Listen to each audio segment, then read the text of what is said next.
Os acontecimentos do Reverie finalmente chegou ao fim e com ele novos mistérios e novas descobertas foram apresentadas, como por exemplo, como Sabo, Vivi e Bonnie escaparam de Egghead, quais são os poderes de Moussama e qual foi a arma que destruiu o reino de Lulucia. E pelo visto não foi a arma ancestral Uranus, como muitos especulavam. Então, agora, se vocês querem saber tudo o que rolou no capítulo 1086 de One Piece, vem com o pai, que eu vou falar sobre isso agora. Salve família, Salmo Souza na área. E aí, como é que vocês estão? Espero que todos vocês estejam muito bem. E já manda aí o que é que vocês acharam desse capítulo 1086 de One Piece. Oda mais uma vez trouxe mais um capítulo cheio de mistérios e muito incrível para nós. E, pelo visto, vamos ter que teorizar bastante, não só sobre esse capítulo, como também todo esse arco de Egghead, todos esses mistérios que vem acontecendo durante as próximas 4 semanas. Isso porque Oda vai fazer uma cirurgia nos olhos, então a gente agora vai ter que focar muito em teorias. Caso vocês não soubessem que Oda ia fazer essa cirurgia e também quando o capítulo vai voltar, eu vou deixar o link aí nos comentários fixados, no card, na descrição do vídeo, na tela final e tudo quanto é canto. Só aí vocês darem uma procurada aí, vocês vão achar o link e vai poder saber melhor quando é que os capítulos voltam e por que Oda vai fazer essa cirurgia. Agora, galera, deixa aí esse likezão, se inscreve no canal se for novo por aqui. Vamos tentar fazer com que esse vídeo alcance mais pessoas que curtem One Piece, até porque eu trouxe várias teorias aqui. Agora, chega de enrolação e lá vamos nós! O título desse capítulo é Os Goroseis. Na capa podemos ver que um fã pediu para que Oda desenhasse Chopper junto com um gato atravessando um arco-íris refletido em uma poça d'água. O mais curioso nisso é que podemos ver que todos os Mugiwaras estão reunidos, exceto Zoro e Jinbei. O que já cria uma grande dúvida. Será que Zoro se perdeu no meio do caminho, como normalmente ele costuma fazer, e Jinbei foi procurar por ele? Saindo da capa, ficamos sabendo que o Reverie acabou e a morte do Rei Cobra foi ocultada. Podemos ver Igaran ainda em Mary Joa com fotos de Vivi em sua mão perguntando para as pessoas se alguém tinha visto ela. Enquanto isso, Pel e Shaka estão procurando pelo Rei Nefertari Cobra. Na página seguinte, podemos ver o Apple em um navio junto com Vivi. Então ele pergunta para Vivi para onde aquele navio está indo e ela revela que é para o reino Aegis. Nesse momento, o Apple está com Dendemushi na sua mão, conversando com Morgans. Morgans então lhe oferece ajuda para retirá-lo do navio e o Apple então fala que vai lhe contar uma grande notícia, que a existência de um país está sendo ameaçada. Vivi pergunta para o Apple o que foi que ele viu. Porém, ele diz que ela é a última pessoa para quem ele deve contar e que ela deveria voltar para o navio dela. Porém, se ela voltar para o navio que vai em direção a Alabasta, os agentes da Cip Zero podem acabar capturando ela. Por fim, ela pede o Dendemushi para entrar em contato com seu pai, mas o Apple, ainda desesperado, diz que ela não deve fazer isso. Então, galera, com relação à notícia que o Apple quer passar para Morgans, ficou claro aí que ele quer falar a respeito de que um país está sendo ameaçado pelo governo mundial. Eu acredito que seja com relação ao reino de Alabasta, até porque ele não viu nada, nem sabia de nada que iria acontecer com o reino Lulucia. E pelo fato do Rei Cobra ter sido morto e Vivi ter sido capturada pela Cip Zero, eu acho que ficou muito claro que realmente ele quer falar sobre o reino de Alabasta. Porém, temos que levar em consideração essas imagens aí que mostra que tem um Dendemushi tirando foto do momento em que Sabo está diante do Rei Cobra. Ao que tudo indica, essa cena aí está mostrando que foi o Apple que retirou essas fotos pelo ângulo que vocês podem notar aí. Agora, será que o Apple conseguiu também tirar alguma foto de Moussama ou até mesmo da transformação dos Gorosei e ele não quis passar essa informação para Morgans até o momento? Até porque já sabemos que Morgans conseguiu uma foto de Sabo parado em pé ao lado do corpo do Rei Cobra. Então, Provavelmente essa foto, quem passou para Morgans foi o Apple. Resta saber agora se o Apple tem alguma outra foto relacionada ao que aconteceu ali dentro da sala, junto com os Gorosei, Sabo e Moussama. Se ele tiver, será que Vivi vai conseguir roubar essas fotos e vai conseguir espalhar a notícia pelo mundo? Tem muitas coisas que dá pra gente teorizar e elaborar aqui, porém isso vai ficar para depois, porque senão esse vídeo vai acabar ficando muito longo. Então em outro vídeo eu vou trazer essas notícias para vocês. Agora, voltando para o capítulo, podemos ver os agentes da CP0 procurando por Vivi. E ao mesmo tempo vemos o arrombado do Spanda com uma foto de Sabo na mão perguntando para as pessoas se alguém o viu. Vemos também que Bonnie conseguiu escapar entrando no porão de um navio que vai para o reino Tajin. E para não perder o costume, ela pensa que está com fome. Escondido em outro navio, e esse navio vai em direção ao reino de Lulucia, podemos ver que Sabo está gravemente ferido depois do golpe que ele recebeu enquanto ele ajudava o Rei Cobra, e é revelado que ele está escondido na sentina do navio. Caso vocês não saibam que é a sentina do navio, aí vai uma curiosidade. A sentina é o espaço na parte mais baixa do navio, onde fica depositada a água proveniente, por exemplo, da chuva, infiltrações ou até mesmo água do mar agitado. Outro ponto curioso é que Sabo ficou gravemente ferido com apenas um golpe.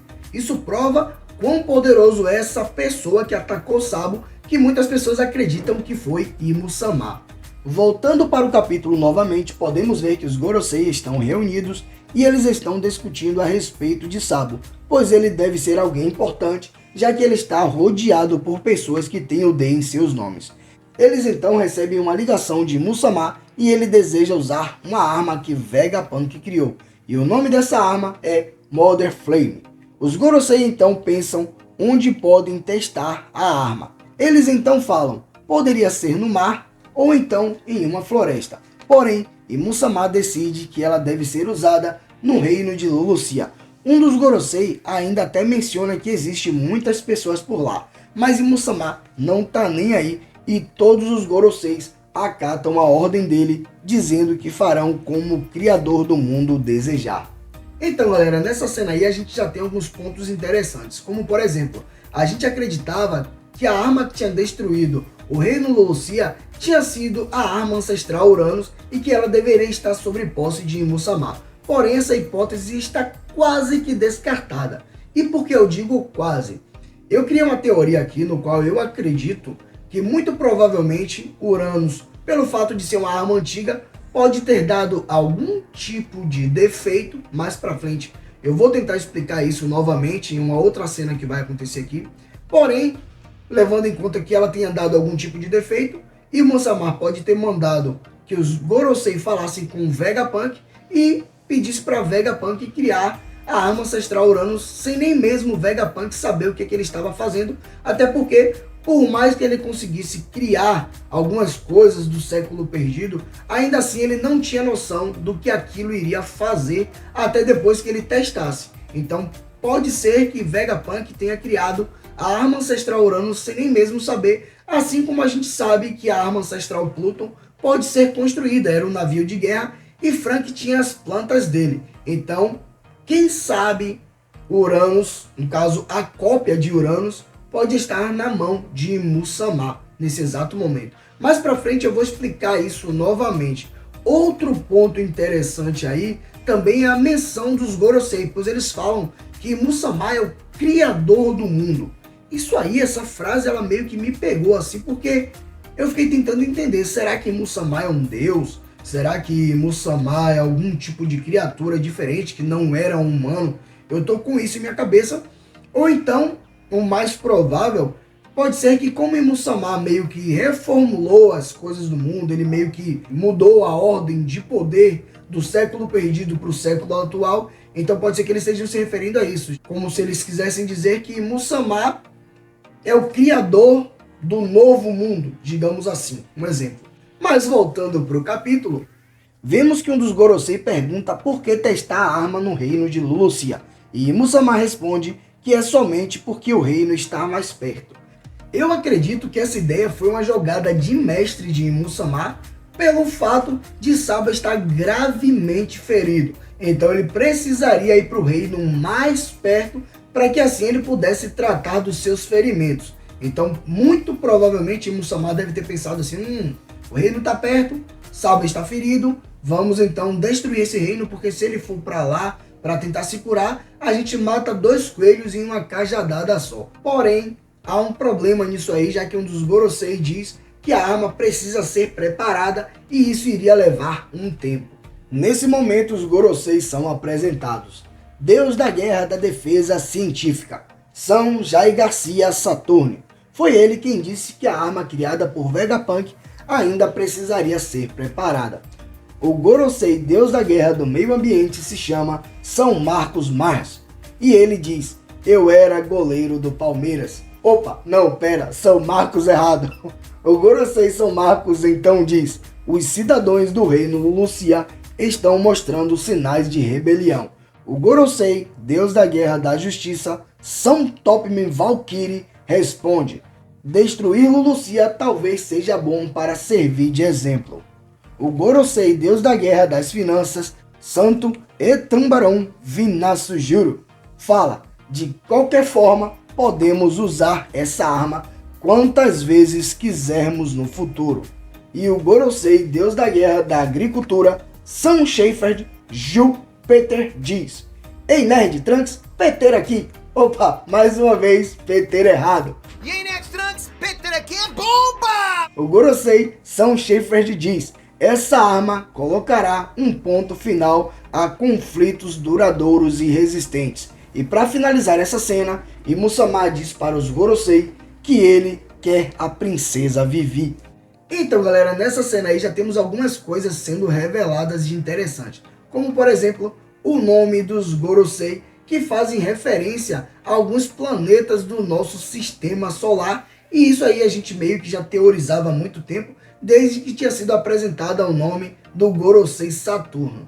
O segundo ponto interessante que eu achei aí é que tem um dos Gorosei que tem a letra V abreviada em seu nome. Assim como, por exemplo, a gente vê Luffy, que é Monkey D. Luffy, e tem a letra D abreviada em seu nome. Será que esse V aí pode fazer alguma referência mais pra frente com relação aos D também? Eu não sei se Oda simplesmente quis abreviar só porque ele quis, ou se é alguma jogada que ele vai apresentar mais pra frente depois. O terceiro ponto é mais uma pergunta com relação a essa arma que Vegapunk criou. Afinal de contas, um dos Gorosei menciona que eles podem usá-la quantas vezes forem necessário. Agora a questão é, será que eles podem usar várias vezes consecutivas ou eles precisam esperar de algum tipo de carregamento para que eles possam usá-la novamente? Eu fiquei com isso na cabeça, principalmente porque nenhum país que tente se rebelar contra o governo mundial tem nenhum tipo de sistema de defesa que possa combater essa arma. Então, nesse exato momento, o governo mundial tem uma arma de grandes proporções em sua mão e que pode causar uma grande destruição, assim como vimos acontecer no reino de Lulusia. E o quarto ponto também é mais uma pergunta que ficou na minha cabeça, é por que Muzsamá quer a princesa Nefertari Vivi? Para qual motivo ele gostaria de tê-la ao seu lado? Eu fiquei com isso na cabeça e vamos tentar teorizar depois. Por enquanto, o jeito é voltar para o capítulo. Podemos ver que a marinha estava bastante ocupada pelo fato de estar acontecendo muitas rebeliões pelo mundo, principalmente depois que aboliram o sistema de Chichibukais. Porém, esse foi um novo começo para a marinha, e nesse momento é apresentado os serafins de Doflamingo, Crocodile e Moria. E aí eu já deixo a minha pergunta para vocês. Quais serão as cópias de Akumas no Mi que eles terão comido? Eu tô com isso na cabeça também, é mais uma curiosidade interessante que dá para trazer em um outro vídeo depois. Na página seguinte do capítulo, podemos ver Sabo contando para Dragon e Ivankov como ele chegou no reino de Lulusia e que ele foi recebido muito bem pela população, pois acharam que ele tinha matado o Rei Cobra, e foi assim que ele descobriu a matéria no jornal que dizia que ele tinha cometido esse assassinato. Sabo também diz que conseguiu recrutar algumas pessoas que queriam servir ao exército revolucionário, e quando ele já estava em um barco fora do reino de Lulusia, ele conseguiu entrar em contato com o exército revolucionário para explicar tudo o que aconteceu, mas pelo visto o governo interceptou a ligação dele e deduziu que ele estava no reino de Lulusia. E nesse momento ele viu uma enorme sombra aparecer em cima do reino de Lulusia e em um instante tudo sumiu pelos ares. Reparem bem nessa cena porque Dragon fica espantado quando Sabo menciona a respeito de uma enorme sombra, como se ele já soubesse de alguma coisa relacionada a sombras gigantes. Mas continuando, Sabo diz que não sabe se a sombra que estava entre as nuvens estava viva ou morta, mas havia algo totalmente preto voando em cima das nuvens. Então galera, nesse exato momento podemos ver que Sabo está pensando que o reino de Lulusia só foi destruído porque ele fez a ligação para o exército revolucionário. E lógico, sabemos que Muzama só destruiu porque era o reino que estava mais próximo. Eu que deduzi aqui que Muzama pensou que Sabo estivesse ido para lá para tratar as suas feridas, mas nada disso foi confirmado. Vemos também que Ivankov já está sabendo a respeito de Muzama, e ele menciona que antigamente existia uma pessoa que era da família Nerona e seu nome era Imo. Ele também fala a respeito de que existia uma maneira de tornar alguém imortal, e que para terem certeza disso, a teoria tinha que ser comprovada. Ou seja, nesse caso, Imo poderia estar vivo desde o século perdido.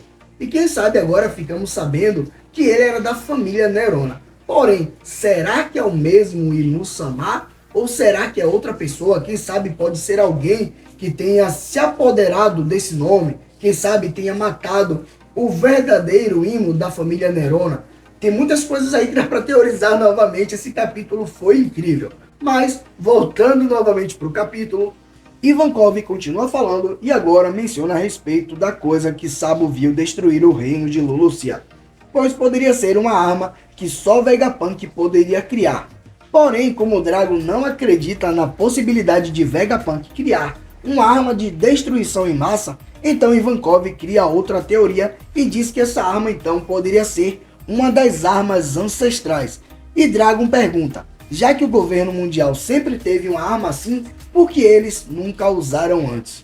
Então galera, depois disso aí voltamos para minha teoria que diz que Vegapunk pode ter criado a arma Uranus sem saber. Até porque já sabemos que Poseidon é Shirahoshi e que Pluton está em Wano. Então a única arma ancestral que Vegapunk poderia ter criado seria Uranus. A questão é, será que Vegapunk sabia que ele estava criando Uranus ou não? Ou até mesmo, será que ele sabia que estava criando uma arma de destruição em massa? Fica essa questão aí no ar. A cena muda e podemos ver a terra sagrada de Mary Geoise.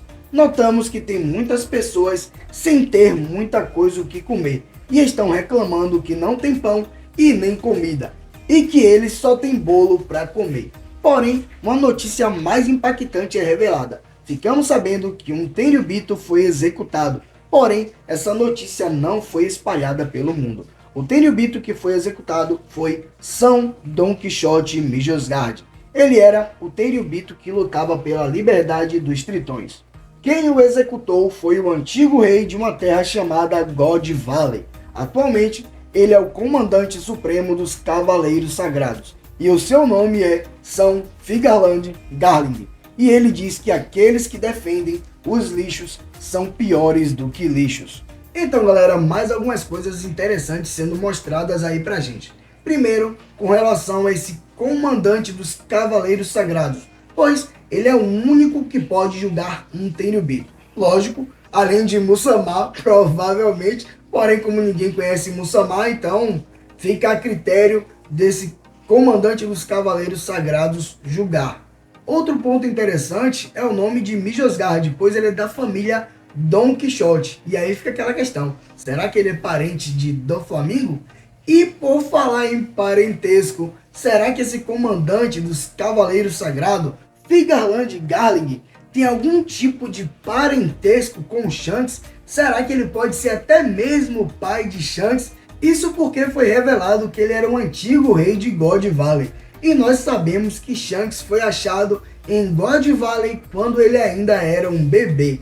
E aí ficam essas questões. Provavelmente Shanks tinha acesso aos Gorosei porque ele é da família Figarland que pertence ao comandante dos Cavaleiros Sagrados e provavelmente são Tenryubitos. Então, mais um ponto legal, mais uma ligação para fazer com o Shanks nesse exato momento. Outro ponto que eu achei interessante, que eu queria fazer uma ligação com a arma ancestral Pluton e com essa arma que Vegapunk criou, é com relação a God Valley, que foi mencionado também agora nesse capítulo. Afinal de contas, God Valley desapareceu do mapa. Será que a última vez que Muzama usou a arma Uranus foi para destruir God Valley e depois disso ela ficou com defeito e por isso ele fez com que Vegapunk criasse essa nova arma chamada Mother Flame, que na verdade é uma cópia de Uranus?